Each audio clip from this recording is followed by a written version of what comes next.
It was an ordinary Tuesday morning in Chicago. Elena Mitchell sat at her desk, coffee in hand, scanning emails before her next Zoom meeting. Then her screen lit up with a Facebook notification. Her husband Derek had posted a photo of himself grinning on a tropical beach with a caption that read, "Moving to Thailand with my new girl, starting fresh." She stared at it in stunned silence. Comments began flooding in from mutual friends, sympathy, surprise, heart emojis, from people who had no idea what they were reacting to. Elena's coffee grew cold as her fingers hovered over the keyboard. She typed a single word. That was all. She didn't cry. She didn't rage, because she'd already seen this coming. My name is Elena Mitchell. I'm a 52-year-old software engineer, and apparently my husband thought a Facebook post was the appropriate way to end 23 years of marriage. Stay with me to see how I turned his arrogant goodbye into a public downfall, using the very tech skills he mocked. Elena Mitchell met Derek during her final year at Northwestern University. She was working on her master's degree in computer science, and he was finishing his business degree. He was charismatic, articulate, and unlike most of the guys she met in engineering circles.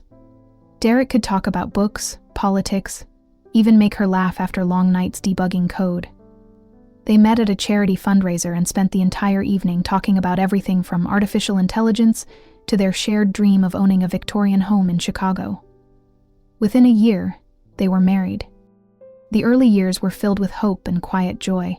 They bought a fix-upper pupper in Lincoln Park, drafty but full of character.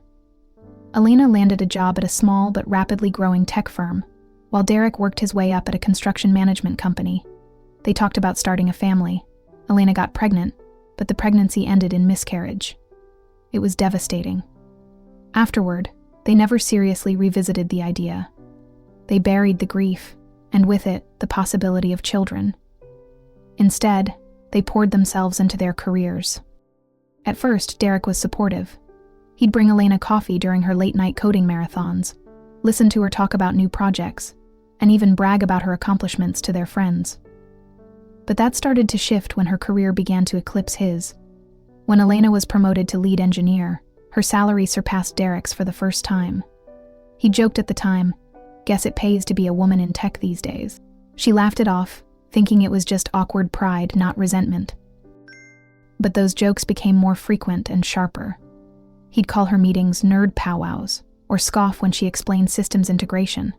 Whenever she corrected misinformation about her job, he'd roll his eyes and say she was being too sensitive. At first, Elena defended him. To her colleagues, to her sister Kate, even to herself. She'd tell people he was just adjusting to the shift in their dynamic. She reminded herself that Derek had supported her dreams in the early days. But the shift deepened. He stopped asking about her work altogether. He started taking more business trips, started guarding his phone. Still, Elena clung to the idea that this was just a rough patch, until the night of the dinner party. They were hosting friends from both of their industries, engineers, architects, executives. The conversation turned to project management software, and someone asked what system Derek's firm was using. Elena began to answer, only for Derek to cut her off with a dismissive wave. "Oh, Elena doesn't really understand these things," he said, chuckling. "She just does basic programming." The room fell quiet. Their friends looked visibly uncomfortable. Elena felt the heat rise to her cheeks. She had written the code for similar systems, better ones, in fact, but in that moment, her husband had publicly erased her expertise, not just minimized it, mucked it. That night, after the guests had left in the sink, Elena sat alone on the living room couch replaying his words. That was the turning point. That was when she stopped brushing things off and started paying attention, not just to Derek's words, but to his patterns, his habits, and the creeping feeling that her marriage was no longer a partnership. It was a performance, and she was no longer willing to play along. It started with small things, late nights at the office, vague weekend conferences, and a sudden change in his phone habits. Derek used to leave his phone lying around the house. Now it was always in his pocket, or face down, locked with a new passcode. Elena noticed he stopped charging it on their nightstand. Instead, he kept it with him, even in the shower. When she asked about it, he shrugged and said work was getting more sensitive. Then came Jessica. Jessica was the new project coordinator on a development in Singapore. At first, it was just her name dropped into casual conversation, nothing too alarming. But over the next few weeks, Elena noticed a pattern. Every third sentence Derek uttered seemed to involve Jessica. Jessica said this, Jessica handled the presentation. Elena smiled politely, but her instincts buzzed. As a software engineer, she had spent her entire career identifying anomalies. She didn't confront him. Not yet. Instead, she started logging. She kept a private spreadsheet of Derek's late nights, each restaurant receipt she found in their shared credit cards, a $120.00 dinner in River North while he claimed he was out of town, a boutique hotel stay listed as a conference on his calendar. Elena created a secure folder on her work computer labeled System Backup 2023. Her sister Kate noticed something was wrong and invited her out for coffee. Elena hesitated, then quietly told her what she'd been seeing. Kate, who worked in commercial banking, didn't hesitate. "He's not just cheating," she said, stirring cream into her cup. "He's preparing something. Has he asked you about retirement accounts?" Elena nodded slowly. Derek had suddenly taken an interest in their investment portfolio, asking questions he'd never cared about before. He even asked for login credentials to their joint savings, claiming he wanted to be more involved. It didn't sit right. He had always left the finances to her. This shift wasn't just curiosity, it was strategy. Kate's voice dropped to a whisper. "Start protecting yourself. Quietly. Don't let him know you're suspicious." That's when Elena's mindset shifted. She opened a new email account. She created a private checking account at a different bank. She set up two-factor authentication on every financial app and reset every password connected to their joint accounts. She began forwarding copies of tax returns, bank statements, and investment summaries to her private inbox. It wasn't about revenge, not yet. It was about defense, about readiness. She knew she couldn't stop whatever Derek was planning, but she could stay 10 steps ahead. As far as he knew, Elena was still the loyal, oblivious wife, too buried in code to notice anything real. But beneath that quiet exterior, a counteroffensive was already in motion. One keystroke, one screenshot, one locked file at a time. It happened on a Tuesday morning. Elena sat at her desk, nursing a fresh cup of coffee, ready to tackle another day of debugging. Her inbox was quiet, but Facebook had other plans. She clicked the notification and froze. There it was, Derek's smug face beneath a post that read, "Moving to Thailand with my new girl, starting fresh." The comments were flooding in, friends from college, mutual coworkers, neighbors. Elena read them in silence. Her hands didn't shake. She simply typed one word in response. "Okay." What Derek didn't know was that Elena had been preparing for this moment for months. She had already contacted Diana Lawson, one of the most respected divorce attorneys in Chicago. Together, they built a case. Every suspicious transaction, every misused company expense, every transfer to Jessica's account overseas. It was all logged, documented, and notarized. The same skills that made her a great engineer, attention to detail, pattern recognition, and data security, had also made her a formidable opponent. She moved swiftly in silence. Most of their joint assets had already been moved into secure accounts under her name. Passwords had been changed. Two-figure authentication had been applied to everything. She had control of their retirement funds, investment portfolios, and savings. The day after his post, Derek strutted into the kitchen with a coffee cup and false bravado. "We need to talk," he said, sliding a thick envelope across the counter. "These are the documents for the divorce. You can keep the house, but I'll need my half of the retirement accounts and investments. My lawyer will be in touch." Elena didn't react. She took a slow sip of her coffee, then calmly replied, "Of course, but you might want to check your email first." Derek raised an eyebrow, pulled out his phone, and tapped furiously. A moment later, his brows furrowed. "That's weird. I'm locked out. The banking app isn't working." He tried another, and another. Panic started to ripple through his voice. "Why can't I log in?" She slid a folder across the table. "Because everything is frozen. Court, You'll find the evidence in here. Your unauthorized transfers, your meals and hotel stays with Jessica charged to our accounts, and the fake investment fund you opened." He stared at the documents, color draining from his face. "You've been spying on me," Elena replied, her voice cool. "I've been protecting myself." In that moment, Derek understood. This wasn't the beginning of his fresh start. It was the beginning of his downfall. And the woman he thought he'd fooled, she'd just flipped the script entirely. Derek's confidence began to crumble within hours of discovering that Elena had already filed for divorce. Not just any divorce. She had cited financial abuse and adultery, attaching a packet of evidence so comprehensive it left little room for negotiation. As he scrambled to understand how she'd gained the upper hand, his smug bravado from the morning before had vanished. It got worse quickly. Elena had not only secured their joint assets and presented a paper trail of financial misconduct.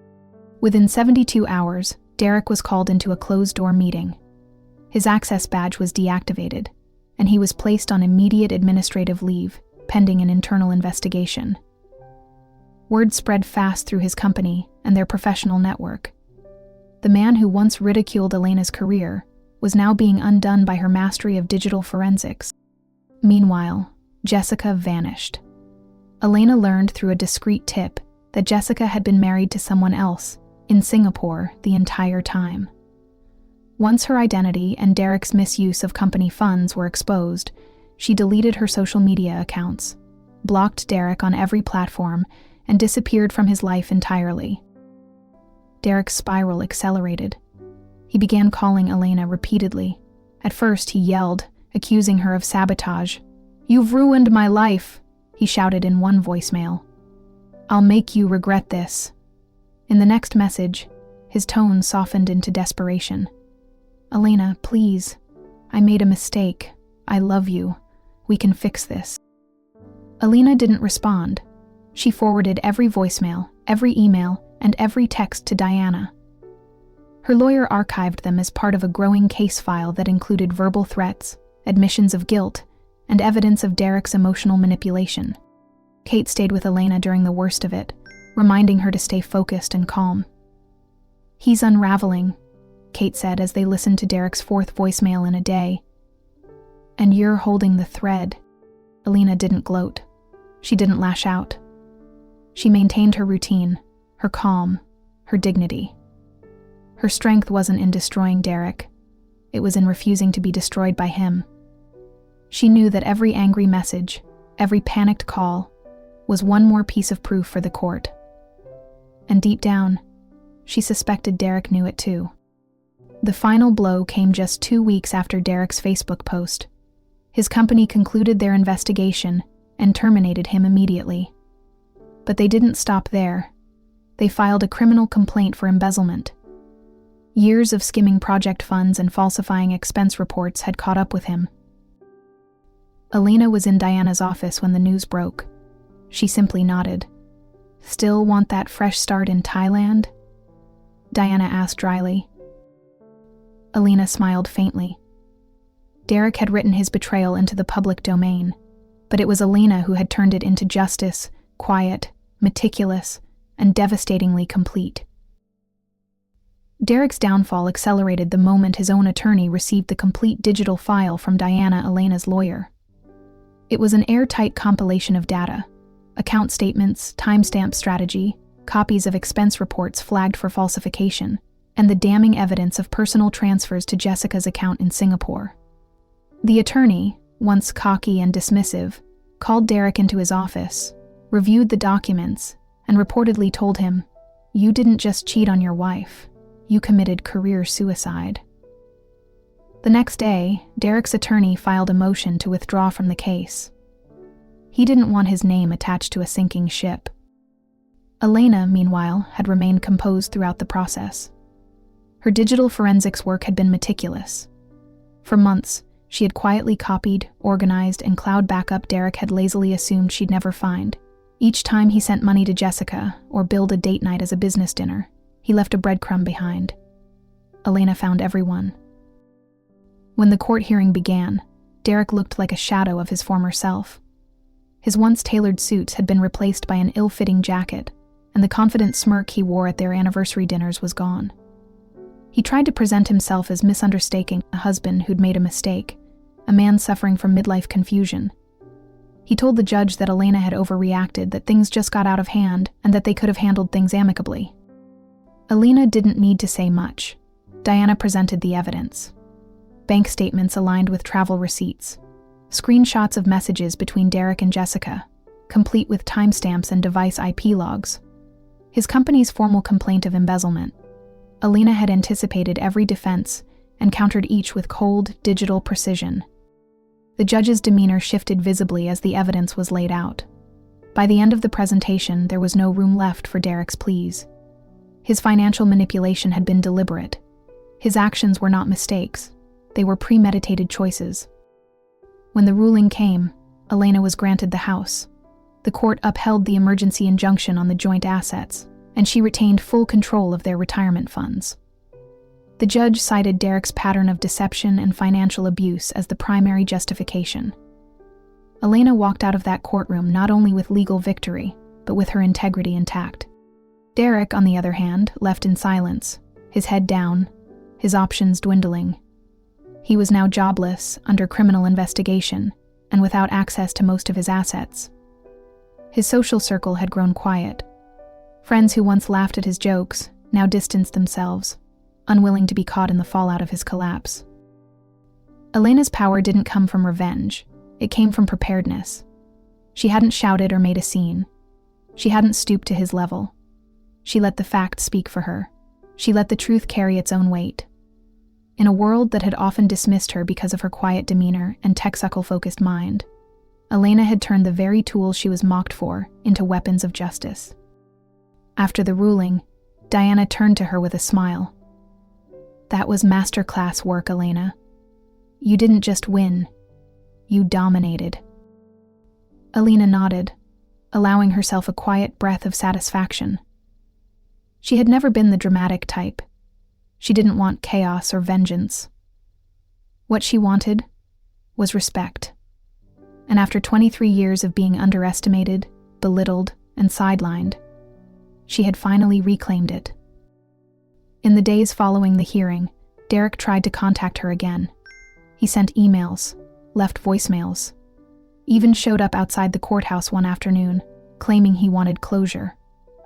Elena didn't engage. She forwarded the messages to Diana, who instructed the court to issue a formal notice of no. The power had shifted completely. Elena was no longer just the woman behind the screen. She was the one holding the keyboard, the evidence, and the final word.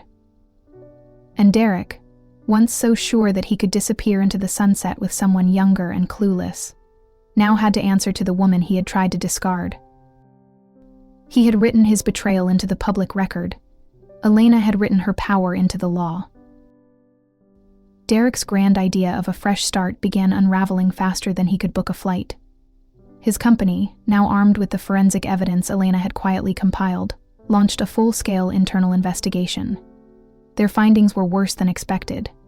Derek hadn't just misused funds on romantic dinners and weekend trips with Jessica. He had been siphoning money from project budgets for years. The financial department handed everything over to corporate legal. Within a week, Derek was placed on administrative leave. 2 weeks later, he was terminated with cause and reported to the authorities for embezzlement. Jessica, his so-called new girl, vanished the moment things started getting serious. When news broke that Derek might be facing criminal charges, she cut all ties, blocked his number, deleted her social accounts, and slipped out of his life without so much as a goodbye. Later, Elena would learn that Jessica had a husband in Singapore and a history of targeting men like Derek. He had been a pawn in her game all along. With his name blacklisted and his accounts frozen, Derek tried scrambling for legal help, but decent lawyers needed retainers he could no longer afford. His financial situation collapsed almost overnight. Credit cards maxed out. His rental application for a condo was denied. Employers wouldn't touch his resume. The once proud man who announced his escape on Facebook now spent his days couch surfing with reluctant friends, until even they began to disappear. Eventually, his only option was a plea deal. Faced with a mountain of evidence and no plausible defense, Derek agreed to serve 18 months in a minimum psychiatrist's office, with permission to bag his reputation. He thought he could bargain for leniency, but there was no leverage left. He'd lost his job, his reputation, his partner, and his credibility. The man who once laughed at Elena for being just a computer nerd was now undone by the very skills he'd dismissed. While Derek's world was crumbling, Elena's was expanding. After the court ruling, she returned to the home she'd once shared with Derek. Kate helped her repaint the walls, rearrange the furniture, and reclaim the space as her own. There was healing in the small things: new curtains, fresh flowers, the quiet hum of a home that no longer carried tension. Sarah, a colleague from work, invited Elena to attend a women's support group for those recovering from betrayal and divorce. At first, Elena hesitated, thinking she didn't belong. She hadn't been broken by Derek. But at that first meeting, surrounded by women telling stories of financial ruin and emotional manipulation, she realized her story wasn't just about survival. It was about strategy, empowerment, proof that preparation could be a shield. At Kate's urging, Elena started building a workshop, Digital Financial Self-Defense for Women. Her first session was small, just a few women gathered in a local library meeting room, but the response was powerful. These women were hungry for tools, hungry for control. Elena gave them both.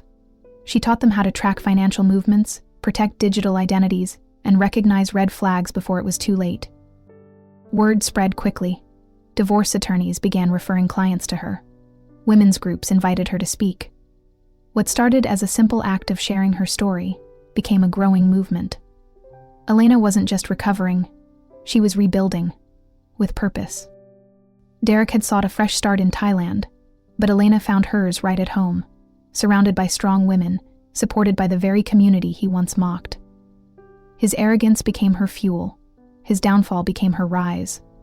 And as he sat in a prison cell, wondering how everything went so wrong, Elena stood before rooms of women, teaching them exactly how to make things go right. Elena's workshops grew faster than she ever imagined.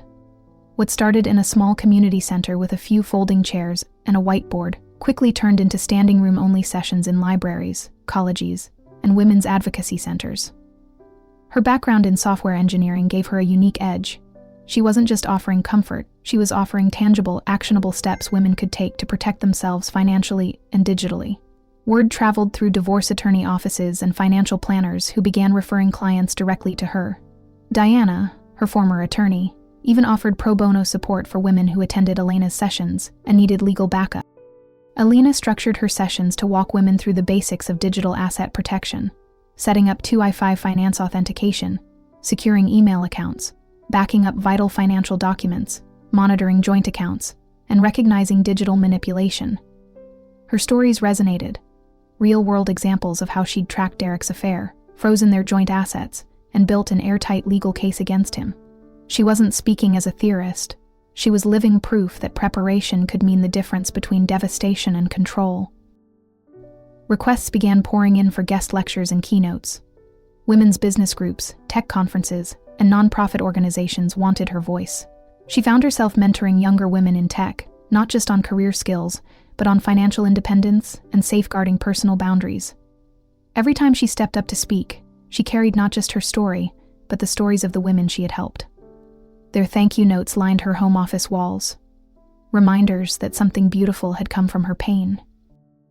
One day, while preparing materials for a regional legal empowerment conference in Boston, she spotted a familiar name on the registration list: Marie Jordan, Derek's sister.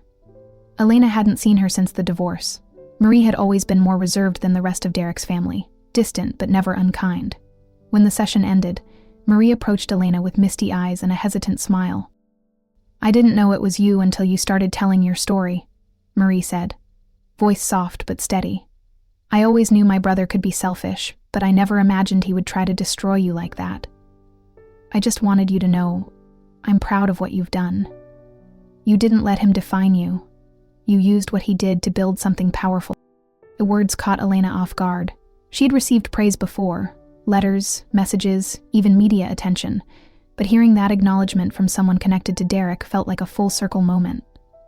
It was the final fracture of the old narrative that had tried to label her as just a betrayed wife.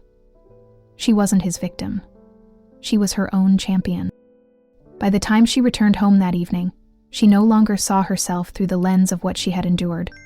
She saw herself as a builder, a teacher, a protector. Her life wasn't defined by Derek's betrayal. It was redefined by what she did afterward. And as more women turned to her for guidance, she knew she had found her true calling.